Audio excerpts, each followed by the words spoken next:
रात में नींद नहीं आती है 2-3 बजे तक, सुबह उठा नहीं जाता है 10 बजे से पहले, पढ़ाई करने का मन नहीं करता कि वो 12 घंटे की पढ़ाई नहीं की, कुछ ऐसा दे दो 1 घंटे। एक बार बेटा आप सफल हो गए ना, आपसे कोई नहीं पूछेगा कि आपके बीते हुए कल में आप क्यों असफल थे।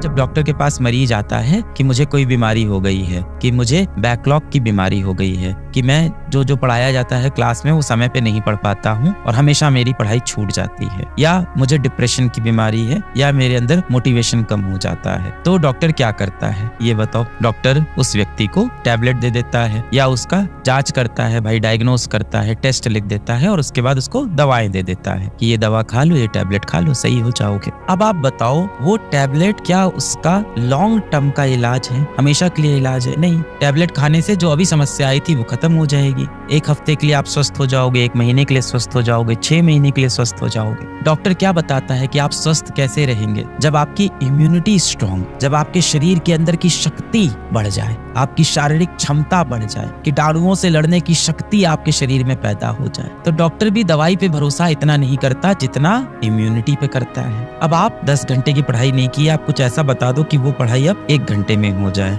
जो कि आप देखो कि फिजिक्स के नियम के खिलाफ बातें आप कर रहे हो, कि वो 12 घंटे की पढ़ाई नहीं की, कुछ ऐसा दे दो 1 घंटे। हो सकता हो आज मैं ये चीज कर भी दूं और भविष्य में आपको और बड़ी बीमारी लगेगी, आपको किसी चीज की लत लग जाएगी, आप परेशान हो जाओगे, जीवन में गुमराह हो जाओगे। जिस तरह से डॉक्टर के पास जब 4th स्टेज कैंसर का मरीज आता है तो डॉक्टर भी परेशान हो जाता है, तो वो स्टेज अपनी मत आने दो। डॉक्टर क्या बोलता है? अपनी इम्यूनिटी को बढ़ाओ, अपने शरीर की शक्ति को बढ़ाओ। आपको अपने शरीर की शक्ति बढ़ानी है, अपनी क्षमता बढ़ानी है, अपनी जड़ें सही करनी है। जितनी भी दिक्कतें आपके आसपास, आपके अगल बगल है, इनको यदि आप 1-2 दिन के लिए हल कर दोगे तो ये 2 दिन बाद वापस आपके जीवन में आ जाएंगी। आपको इन दिक्कतों को जड़ से सुलझाना होगा। पहली बात तो दिक्कत ही क्या है? ठीक तो चल रहा है जीवन, हाँ बस रात में नींद नहीं आती है 2-3 बजे तक, सुबह उठा नहीं जाता है 10 बजे से पहले, खाना खाने का मन नहीं करता है, फास्ट फूड बहुत खाते हैं जिससे हमेशा पेट में दिक्कत होती है, तबीयत खराब रहती है, पढ़ाई करने का मन नहीं करता पर अंदर से खुद के अंदर बहुत खुद को गिल्टी फील होता है कि चलो बैठ के पढ़ लेते हैं। पढ़ने बैठो तो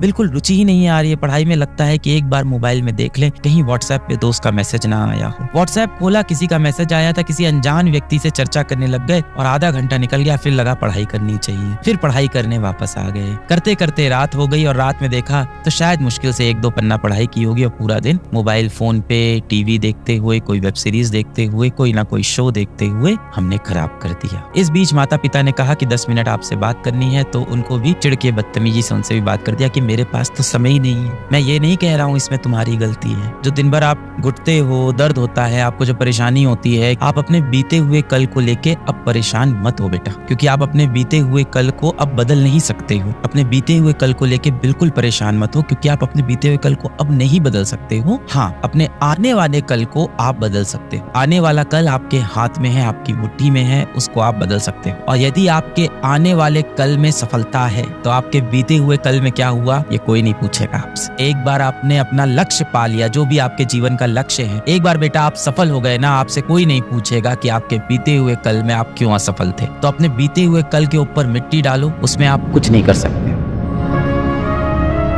कि दिन भर मोबाइल फोन लेके हमें उसकी लत नहीं लगानी, हमें हर रोज ये अपने नकली दोस्तों के साथ पार्टी करने नहीं जाना है, ब्रह्मचर्य का पालन करना है और जीवन में कुछ कर दिखाना है।